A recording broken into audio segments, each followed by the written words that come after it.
So I thought we'd do a video about my own personal car, which I've had for, it's coming up 20 years now, and it's been a long project with many distractions.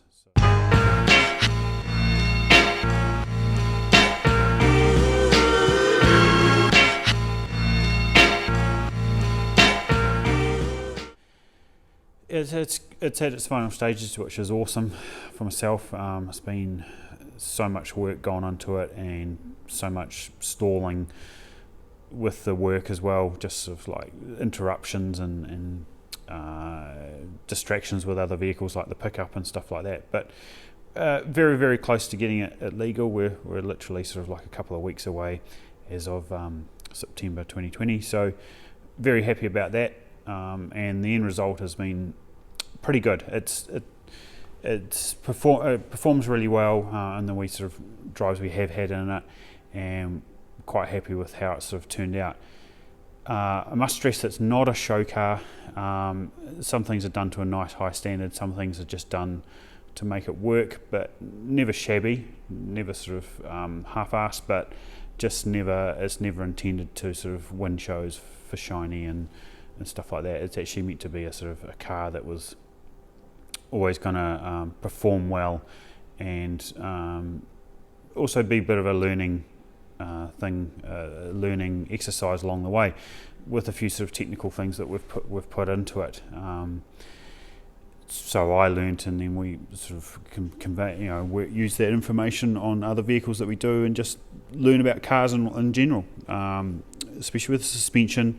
We've gone totally different in the front end, which I'll show you in a minute, with the way that we've designed it and how it works, and also with the engine and the way that it's the fuel injection on it, which was, when we started out in the sort of early 2000s, wasn't that common. A bit more common now, which is great, but just the system that we've used and how we set it up, and what I wanted to learn about and know about it. So here's a wee video on my 1972 1302 with quite a few mods and bits and pieces. So we'll just probably start at the front and work our way to the back.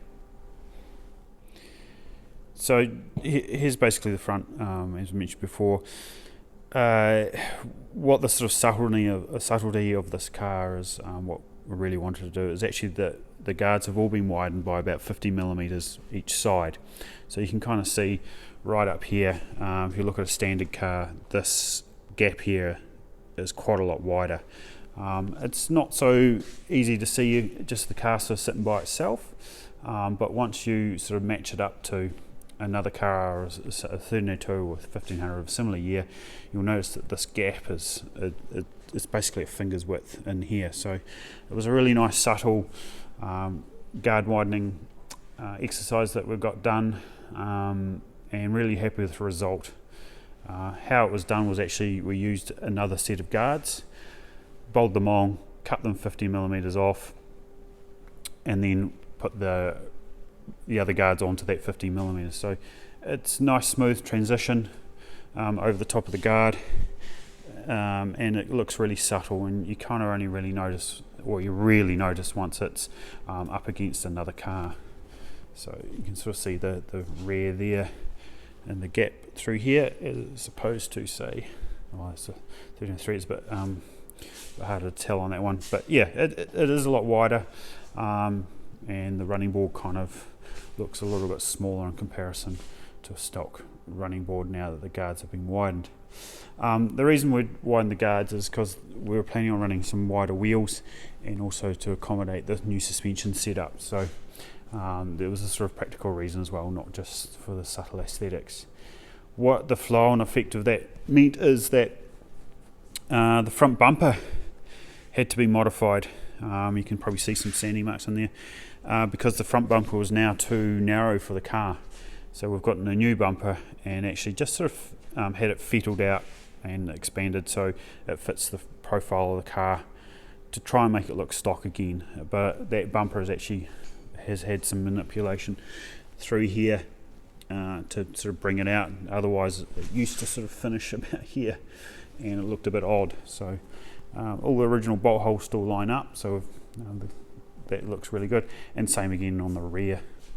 It's been just modified around here, just to sort of stretch it out a little bit and still make it look stock. So it's all about trying to hide that width of the car, which I think managed to succeed quite well.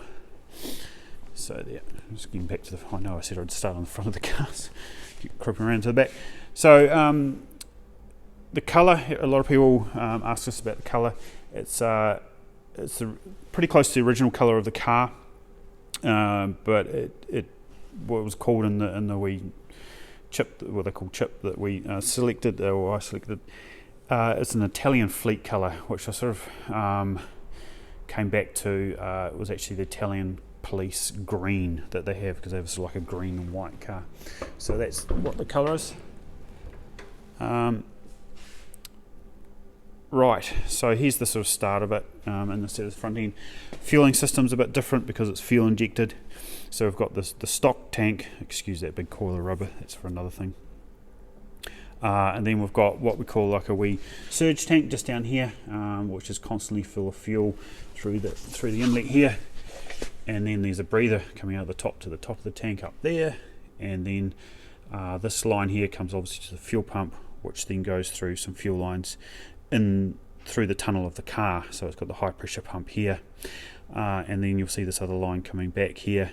That's actually the return from the engine. So the fuel doesn't sort of sit up at the engine and get warm.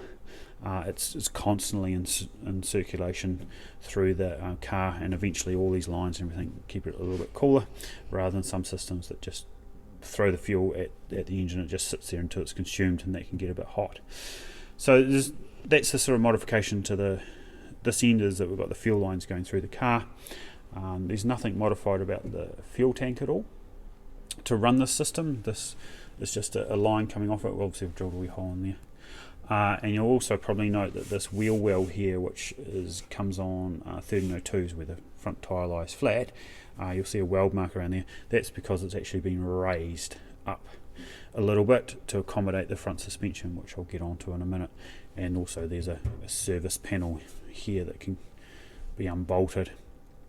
And also you'll notice that the strut tops here are different than the standard 1302, for those who know the 1302s or own one. And it's got an adjustable for a caster on the front there, so you can undo these bolts here and move it forwards and backwards to get your caster get it correct, I should say, not incorrect.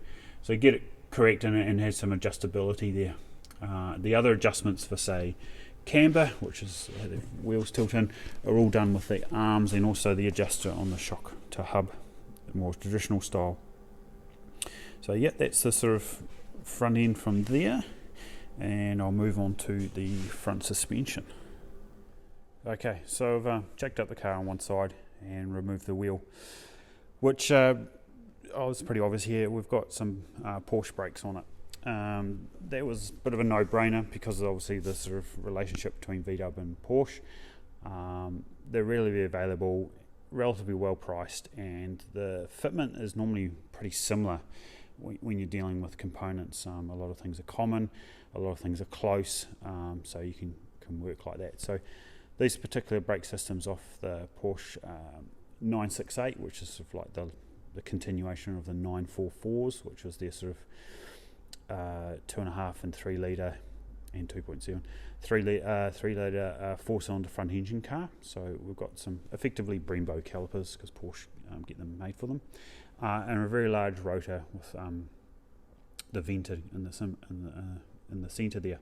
So that works really well on the front. We found just sort of one last thing once we get it driving a bit more is to find out the brake balance to the rear and all that sort of stuff. But with the big wheels and the tyre patch that we've got on the ground, we can obviously really utilise some big brakes to slow it down. So yep, they work really well, quite happy with that.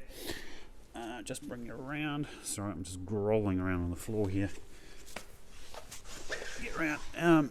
So the bottom ball joint you can see there, which is, I'll try and point it out. Oh, here we go. Just here is what we call a rose joint, and then we've got the sway bar here, which is in the stock like location, but it's just a bit thicker than a stock one. And also the drop links that we got in there, and then you can see the lower arms, which is no longer a single arm, which used to go up to this point here, but now it's got the two bars. I hope I'm showing this properly. The two bars that come out here and here, so it's what we call a lower A arm, because it looks like an A. So that's the major difference that we did.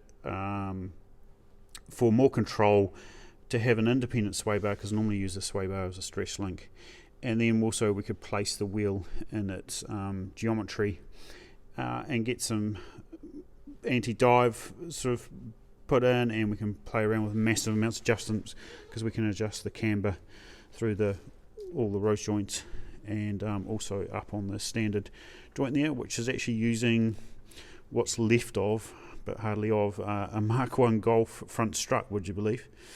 So that actually very closely fitted up to the Porsche spindle, and then we ran the coilovers with adjustable, and then going up to that top mount that we talked about. So yeah, that was a major change that we made to the front suspension. It worked out quite well.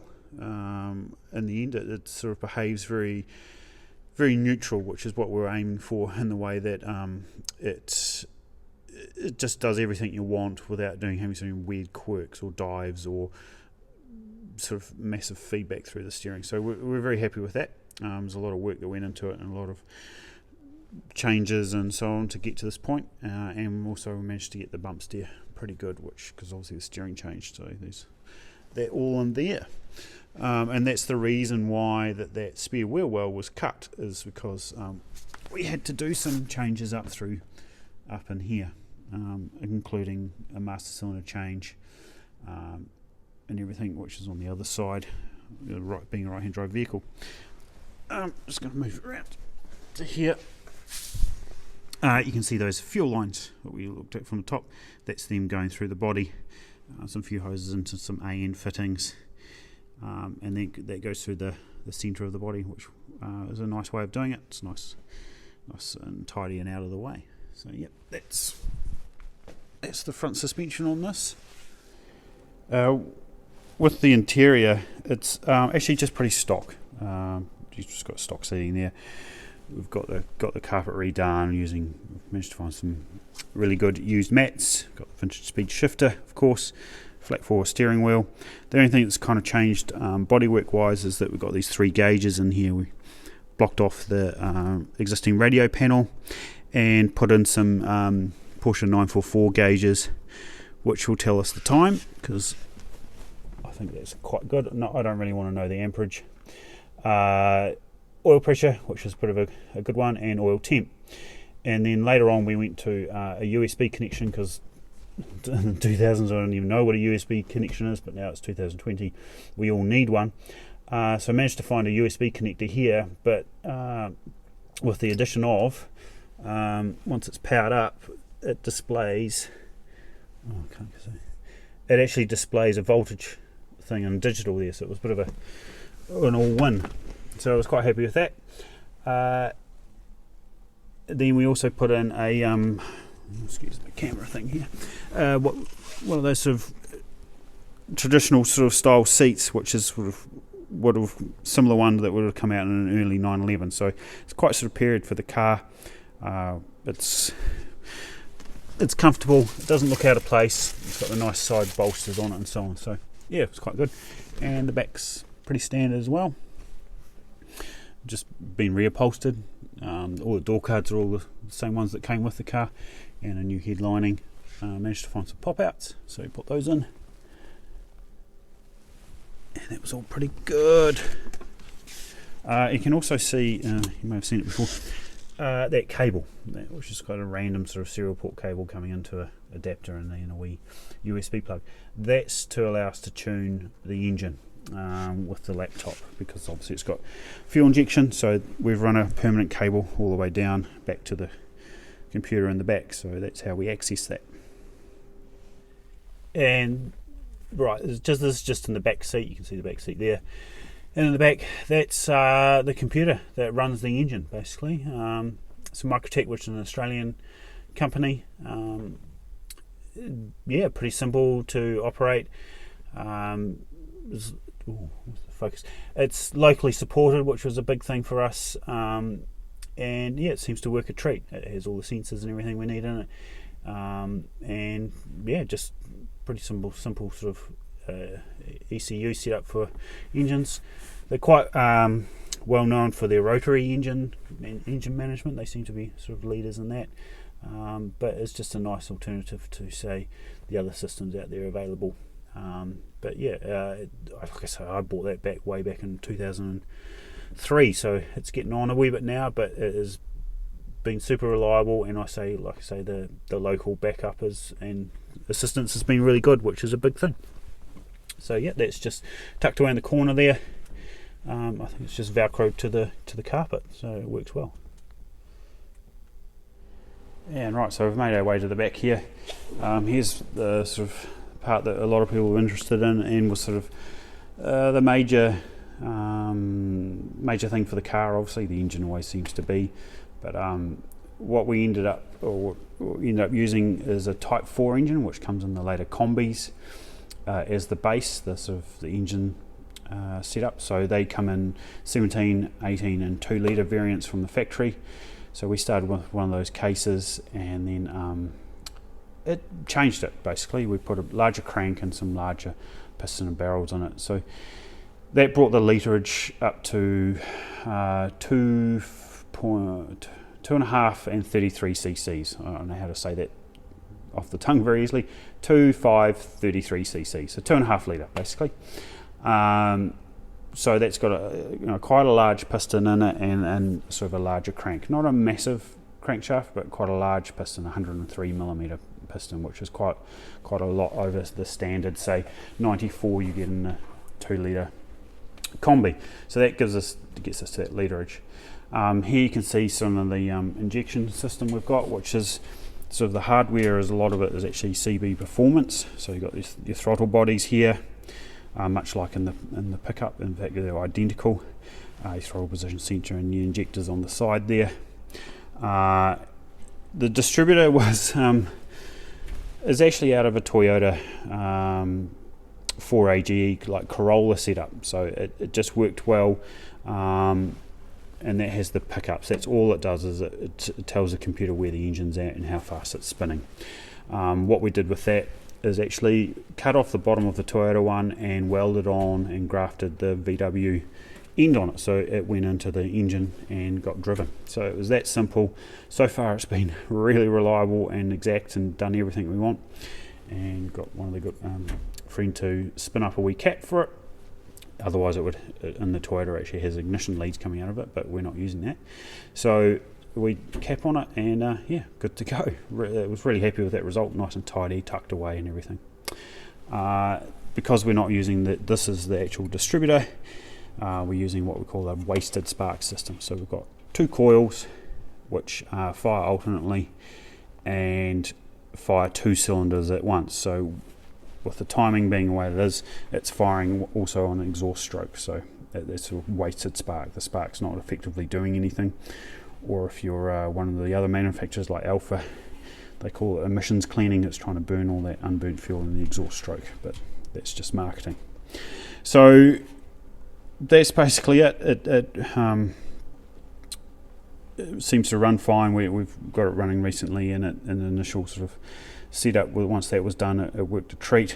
We've managed to maintain things off the Toyota, like a intake air temperature. It's just sort of going, the air is coming through here, so there's a intake air temperature which is monitored by the computer, which we can set like warm up values with, and adjustments and so on like that, and so on. And then we come down to, also we've got the vintage speed exhaust, which I bought way back in 2009 when we met them at the SEMA show in Las Vegas.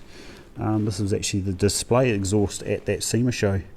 And at the end of the show, after we talked to them, they didn't want to take it back to Taiwan. I wanted it.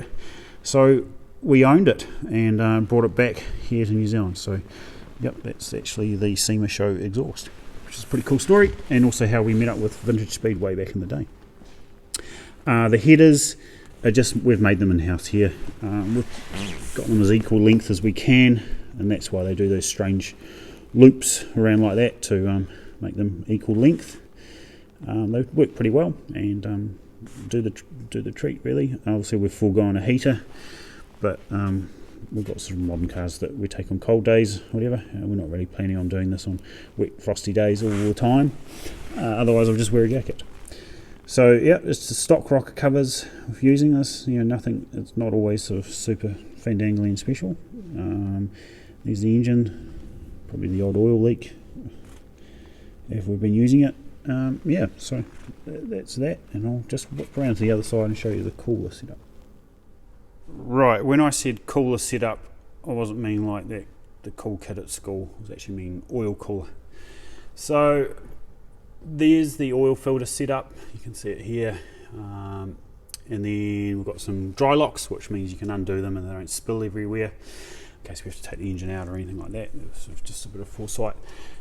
We also put those on the fuel system as well, so it just made it a little bit easier to just undo the connection here and nothing comes out, so it's a good wee setup. There's the thermostat for the oil cooler, and there is the oil cooler tucked away up there. Difficult to do this, but getting a bit old now. It has a thermostatic switch, so it senses the temperature, and when it gets hot the fan will turn on and everything like that, so that's all relayed and everything in there. It's pretty tightly packaged in there, but it seems to work, doesn't seem to bump into anything, and works a treat. So that's basically that part of the setup, and I'll just come back out here. So yep, on the rear we're running 944 discs and caliper setup and handbrake setup, so that there is pretty much bolt on for most Volkswagens, because they use a very similar bolt pattern, or they use the same bolt pattern for the caliper mount and everything like that. Really easy on this setup because those arms, their trailing arms, are very similar to the 944. It's just a slightly different shock mount. The only thing you have to make, and it's very easy, is the handbrake cable, because it's different in a 944. So you use the 944 rear end bits and the Volkswagen Beetle front end bits, and boom, you've got a internal handbrake system like the 944 had, and you can run all the caliper and everything like that. So very easy setup to do. Obviously it gives you then that Porsche bolt pattern, and then we can run those Porsche alloys on it. So that's what we did there. So yeah, that's pretty much a quick overview of this car that some people may have seen before, or wanted to know a bit more about. We sort of get people asking us how it is, what the setup is, but I thought I'd just make a wobbly video to sort of show people what's involved with the car, what we've done, and yeah.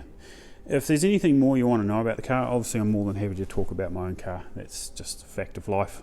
I'm sure everyone's like that, talking about their own cars. So feel free to ask a comment, email us, ring us. How did we do this? How did we solve this? What have we done about that, or what are our thoughts on that, on this certain issue? More than happy to talk about that and go through it with anyone. So that's basically it. Appreciate you guys watching. I'll do the standard YouTube thing, subscribe, hit that bell and all that sort of stuff, just so if we do load another video up, which we do enjoy doing, you can see the next one and not miss out on it. And yeah, feel free to share as well. That's another thing I think you can do. So yep, thanks guys, cheers.